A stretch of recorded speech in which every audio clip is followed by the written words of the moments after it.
I'm Irving, and I have no life, just like you.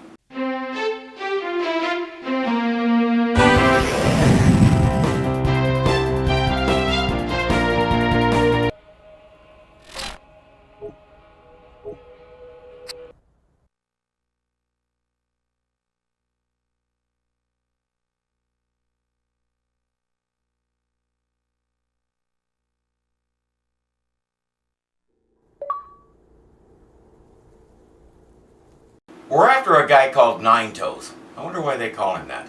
The guy we're currently working for has issues with Nine Toes, so we're supposed to go take him out. He lives in a place called Skag Gully, which is nowhere near where we are. Hence we use that thing. These transport stations are all over the place and you'll use them a lot. You'll use the same ones multiple times too, depending on where the missions and assignments are. One nice thing about them is there's usually vending machines near them so you can stock up before you head out to face whatever's out there. This defense is not a good offense, it's a good defense. So get yourself a shield.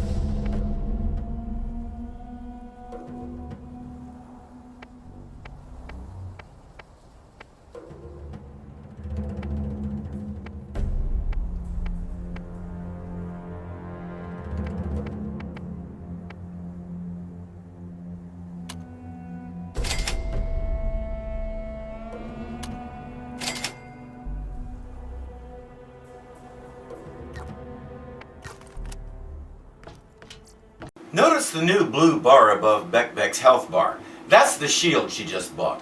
There's a bunch of different types, but we both like the healing ones. These just automatically start healing you slowly when you take damage. Now, the operative word there is slowly, but they do help, especially if you can take cover and let the shield work for a bit. There's another one that releases a Nova-type explosion when it's depleted, which is really stupid because not only does it damage enemies near you, it damages you. And since you're the one closest to it, which is to say you're wearing it, guess who takes the most damage? Somebody really didn't think that through. We caught up with Nine Toes and it got to be kind of a tag team match. One of us would go up and try to fight him and get creamed, while the other was respawning from having gone up there and tried to fight him and gotten creamed. But he wasn't by himself. You saw that, right? He has a skag named Pinky. While we were fighting our way in here, we had to deal with another one named Digit. He has two pet skags named Pinky and Digit. I wonder which of his toes is missing. We wound up respawning almost simultaneously, so we stocked up on ammo and came up with a plan. She would keep Pinky off me while I worked on Nine Toes. So big, so angry. Good grief, he exploded. Bosses like this always drop a ton of stuff when you defeat them. One of the best here was an elemental shotgun. Besides its usual impact, there's a good chance it'll also set something on fire. Mordecai like.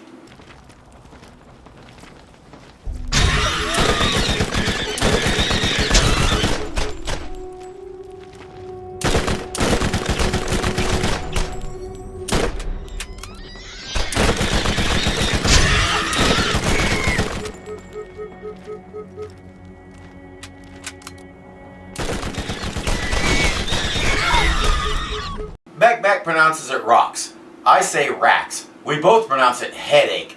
The good thing about these critters is they're easy to kill. The bad thing is they're often really hard to hit. They seem to hang out in certain areas and it won't take you long to figure out where those areas are. Once you've taken down Nine Toes, you start gathering missions and bounties to do.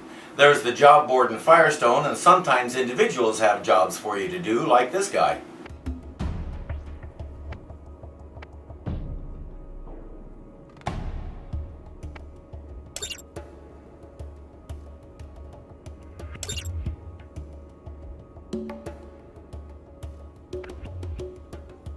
You can take on as many missions as you want and you can switch freely among them.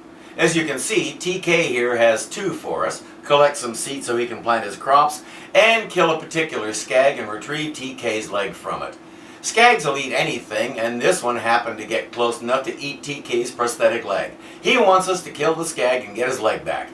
I can honestly say I have never heard of a mission to retrieve an artificial leg before. That dude there. I need his prosthetic leg. His leg? Yeah. I stand corrected. The missions are all over the place and as diverse as the place itself is. It's hard to tell what missions advance the main storyline, if any of them do, so we decided to sit back, do all the missions we could find, and let the vault take care of itself for now. We headed off to kill Scar and get TK's leg when I discovered that sometimes you can stumble onto a mission by accident.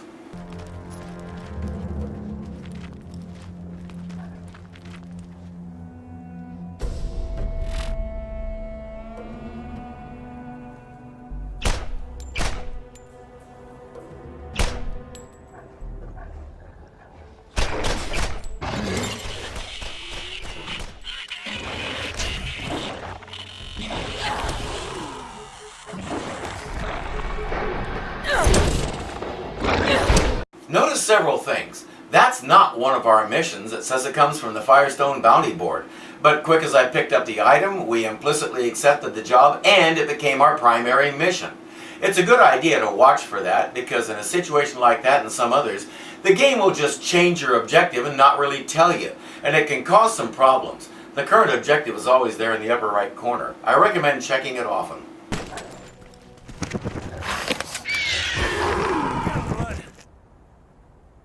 Bloodwing's attack is strong. Often she can take down a full-size skag or a full-health bandit with one strike. No, get away from us! Give him hell, Bloodwing! And she only does one strike. There's a slot way down the upgrade tree where you can have her hit multiple targets, but for the most part, I like to save her for situations where a particularly tiresome bad guy just won't go down, or is hidden, or is just annoying me. I also like to use her to put the finishing touch on a boss.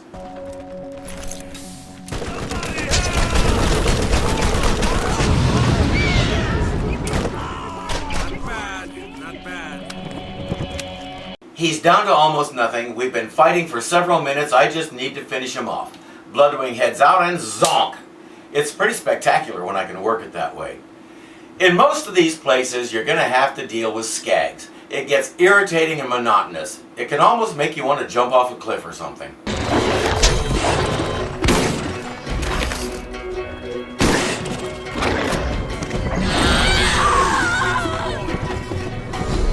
I didn't mean that literally, Beck.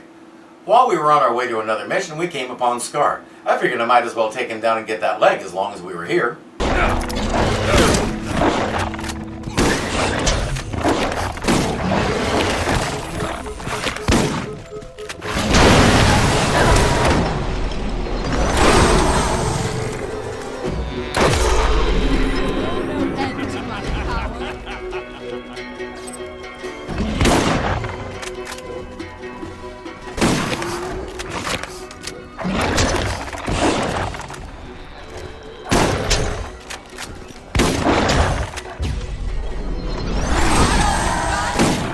I got him, but the leg was nowhere to be found. We looked everywhere. It should have dropped off him when I finished him, but it didn't. Now what do? I switched the active mission to the one about TK's leg. You saw that it filled in the part about killing Scar as complete. And now the compass shows that I'm right on top of where the leg should be, except it's not here. There's no way I can finish this mission because Scar didn't drop the item when I killed him. To make a very long story less long, we gave up and went on to other missions. Later we came back to this one, and when we returned to the spot, Scar had regenerated. So we killed him again. And again, he didn't drop the leg. I never did figure out why. Personally, I'm calling it a bug.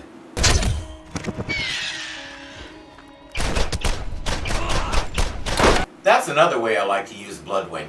Bonehead is the boss we're after, so I tossed out Bloodwing and she took down his shield. Now we can both go to work on him.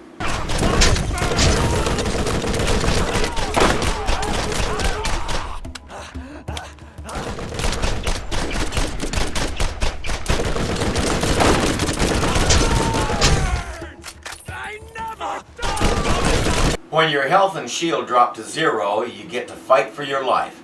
The bar in the lower left corner tells you how long you have, and as it shrinks, the screen gets darker. When it's empty, you respawn at the last new U station. Better run!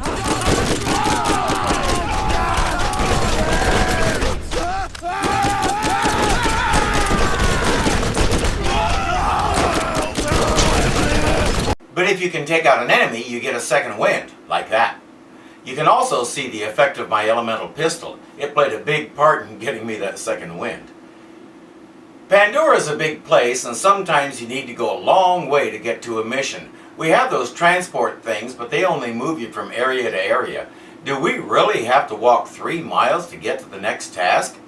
We'll find out next time. Until then, I'm Irving, and I have no life, just like you.